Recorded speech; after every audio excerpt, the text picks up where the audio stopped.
Hey guys, welcome back to Rolly Reacts. Back again this week with another review for the Ahsoka episode 4, the Fallen Jedi. And man, what a phenomenal episode. I mean, this episode, it's just 100% Star Wars. The visuals were amazing. The action was nonstop. This was definitely a pivotal episode. You know, a lot happened here with our characters. We start off the episode right off the bat where we left off. You know, they're fixing the ship. Huang's trying to get things back in order, but he's found a base for Morgan and Balin's people. So Ahsoka is outside. She's looking around, or I don't know, I guess strategizing what to do. And Sabine comes out and she talks to her and she's like, "Hey, Huang found that base and maybe we should go check that out." You know, just like I said last week, a callback to Return of the Jedi when they're trying to find the base that controls the Death Star and blow that thing up to take down the shield so that their fleet could get to them. But nerd talk. Ahsoka tells Sabine at that moment. She noticed that Sabine is a little conflicted. Maybe her priorities are not the same as Ahsoka's in the task at hand and to go forward with the mission. And she asks her, she's like, "Hey, I need to know, are you with me on this, or, are you doing this for your own self-interest? You got to understand that it may take us to destroy something here, lose the opportunity of finding Ezra for the greater good of everybody." And you could tell Sabine looks, and, she even says as much. I think she says, it doesn't have to be that way, or we'll cross that road when we get there. Something to that effect. And Ahsoka's like, "Yeah, but it may already be too late, and this may be our only chance. We may have to just eliminate the possibility of ever finding them." And, Sabine is just, she agrees, but you could tell she's conflicted, and you could tell Ahsoka knows that. So, after that, they go back inside. They're getting ready to go on their journey to go find that base. Huang is outside. He starts repairing the outside of the ship to get them back up and running. That way, once they complete their mission, they could take off. While he's out there, he gets approached by Balin's guys, these scout people. They're out there and they come and approach him. And the coolest freaking droid fight that I've ever seen in Star Wars happens. I mean, this droid, Huang, he could go toe to toe. He's not no chump, man. He just takes a few of these guys out. Then Ahsoka and Sabine, obviously, they joined the fight. But, I mean, this guy, he could hold his own. And it was just so cool to see him like a fist fight, in Star Wars. There was no blasters. There was no other weapons involved. There was just straight knuckles. Metal knuckles and whatever these guys were. Their faces getting tore up. But, yeah, Ahsoka and Sabine come out. They handle the rest of them. And then they head off to go look for that base. And, on their way there, and for some reason, I don't know if anybody else noticed this, but, like, the way Rosario Dawson runs, it looks silly. Like, it's almost like, Oh, I don't know why it bothers me so much. Let me know if you guys saw that too. But, like, just those camera angles from the top look a little silly. I don't know. I don't know what the hell. But nevertheless, they get confronted by Shin, which is Balin's apprentice, and Murak, the guy with the mask, that, I was thinking would be Starkiller, or somebody based off that character. But, because it would have been cool to see, like, Anakin's old apprentice versus his latest apprentice, and, an apprentice he trained in the dark side as opposed to the light side. It would have been cool to see that. These lightsaber battles, they ensue. You got Sabine and Shin rematch, and then you have Ahsoka and Murak. And, oh my God, I mean, the scenery and the backdrop is just phenomenal. That forest with the red leaves and the dark, like, gray or light or dark blue hue in the background. Murak not being anyone. We discovered during that battle that the guy Murak, he's no one. You know what I mean? I thought he was gonna be like Starkiller or a version of Starkiller. He was no one. They're fighting. He's doing that trick that all Inquisitors do with their spinny rotating lightsabers.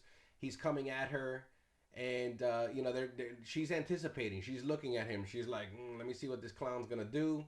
And just like Obi-Wan did to Maul, he comes at her, he uses aggression, but she's centered. She knows how the heck to handle people like this.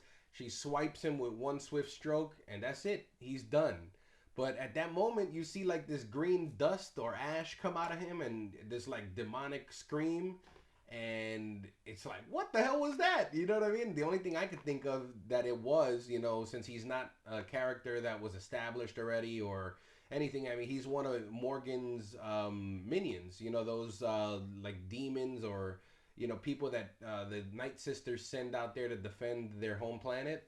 Has to be one of those. You know, she just created him, and he's just a throwaway character. I thought that was so bold.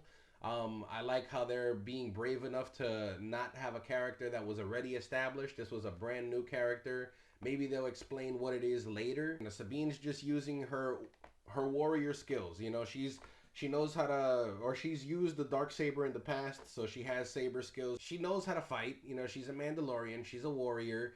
She's trained with sabers and stuff like that, so it makes sense that she's going toe to toe with Shin. And I love that even when she's put against death, where she's, been defeated, been disarmed, she tries to use the Force and it's still not coming to her, you know? They didn't make it no magical nonsense. I mean, this is a real life situation, you know? Sometimes you're just not ready, you know what I mean? And you go to try and do the skill that you think that you've learned or that you could, tone in and apply, and you can't. And I love that, man. You know, I love that they're not making her just get powers out of nowhere for the sake of to move the plot along or the story. She's struggling with it, and she hasn't earned it yet. And at the end of the episode, you see why. But yeah, the scenery in that forest planet, it's epic. The fight between Baylan and Ahsoka comes up after that. You know, basically Sabine tells her, "Go find Baylan, go get the map. I got this." And the fight there is beautiful. You know, it's just the one like we saw in the trailers where they're around that, they're in the center of the map there, and they start fighting. You know, you have Baylan saying that Anakin spoke so highly of Ahsoka. She's been trained by one of the best, and all this, and just the scenery, the moves that they use, the conversations that they have. You know, Baylan's explaining to her, the reason we need to do this is because we need a fresh start. You know, everything that's happened up until now, the Jedi Order, the Sith, politics, all that stuff, it hasn't worked, you know? So we just need to wipe it, fresh slate, and, start from scratch, with people that will do what's best for the majority, not just what's best for their self-interests. And you could tell that he believes that because he feels that way, right? He's kind of dark side, but he's not fully committed. He still has empathy. He still has repentfulness. He's still very stoic and does the honorable thing. He's truly a knight, and that's what I love about like his whole outfit and the stances that he uses in these scenes. He looks like a knight. I was looking at him and I was like, this is very Game of Thrones-esque. I want to buy this action figure and have it on display. You know, it's so cool when he has the hood. He looks like a dark Sith Jedi Knight. And then also like somebody from medieval times, and he whips out the sword and just his stoic stances. I mean, it looks so epic, and I can see why some people get bothered by that. A lot of people have been saying that a lot of like the dialogue and stuff in this series has been stoic, and people take long pauses and do stare downs and stances. But I like that. It shows the maturity. They, even on his end, he's a dark side user, but he's not just going aggressively all crazy, to do the attack. He's also analyzing his opponent as she is him. And they actually take the time to show you that analytical thought process. I mean, I thought that was so cool. And then once they start fighting, I mean, all bets are off. I mean, Ahsoka starts using aggression because this guy, he's just deflecting and he's really skilled. And when she bests him a few times, he also starts getting like, upset and like enraged and using the Force and chucking stuff at her. That's like a nice callback to Vader, just while he's lightsaber battling, throwing stuff at her, and her trying to reach to get the map while she's fighting him. I mean, it was just awesome scenery, and they were very great opponents to one another. I was shocked that he's very powerful. But it was just weird to see her get bested. I mean, and she got taken out. She falls off the edge of the cliff there, and you're like, oh my God, what happened here? Going back to what Baylan was saying, everything here has failed. We need a fresh start. that was very. It reminded me of Thanos, and it also rectified what they tried to do in the sequel trilogy. You know, with Kylo Ren saying, you know, let the past die, let's rebuild. Everything before us has kind of failed, so let's move forward. You know, and they kind of used it in the right way here, or it just fit better with the story that they're trying to tell here, as opposed to in that movie, to me, anyways. Um, but yeah, I mean, Sabine, what she does next, I mean, proves every doubt that Ahsoka had. Why Ahsoka was questioning her, and why Ahsoka was hesitant to bring her along. I mean, you know, she's like, "Hey, are you sure your heart's in the right place for what we're about to do? I mean, are we on the same mission? Do we have the same goals here? And you know, are we doing this for the greater good, not our own selfish, you know, ways?" And Sabine just proves everything right. You know, she was like, "Oh, she's always so hard on me, and she's always judging me, and all this stuff." Yeah, this is why. Balin starts telling her, "Hey, you know, I'll get you to Ezra," and she believes it just off of a whim. She doesn't know this guy, but she gives him the map, and off they go. You know, and I was just very disappointed in Sabine, and I'm curious to see how Ahsoka's gonna take it. Um, it's gonna be something else, you know. But yeah, I mean, at this point, due to all this, the bad guys won. They successfully completed their mission. They got the coordinates, and you know, you see one last attempt to stop this from happening. Ezra shows up with her crew of X-wing fighters, and they're coming right at them. And Morgan, Morgan baddie. I've been hearing that on like Star Wars Theory and all these other places. She is a baddie. She's an older lady, but she's gorgeous. But you know, she just says, "F it, let's go." She hits the hyperspace button, and they go. And I thought this scenery was so cool. I mean, you see, as soon as they hit that hyperspace, the impact of it hits like some X-wings, and they like, you know, snap in half and go twirling out of control. I just thought those visuals were awesome. And then the visual of like the residue track that the hyperspace leaves, you know, as they're going off into the far distance of another galaxy. It looked so much cooler than, you know, just hyperspace. You see it go vloop and then zip up. This kind of looked like it kept going. I love that visual. I mean, it looked so cool. It was another, you know, visual type that they had in The Last Jedi when the lady, you know, flew into the fleet so that, you know, her people could get away and destroyed like their huge ships. I mean, it looked something as epic as that. I like that. But yeah, next, I mean, Hera's son, he says, "I feel something," you know, and it gets all silent, and there's like an eerie feeling in the air. I guess the music or something, or the silence that they used, and it reminded me again so much of Infinity War. You know, when the heroes lose and Thanos hit the snap already, and they're like, you just hear silence, and you're seeing people get disintegrated, and you're just thinking, what just happened? Oh my God, how many people were affected by this? Same thing here, and I just love that. But you know, finally we get the money shot of the episode. I mean, we get, you know, Ahsoka. She looks like she's in the world between worlds, or maybe this is like purgatory for Jedi. But she hears Anakin's voice, and you know, he's, "Hey Snips, didn't expect you to be here this soon."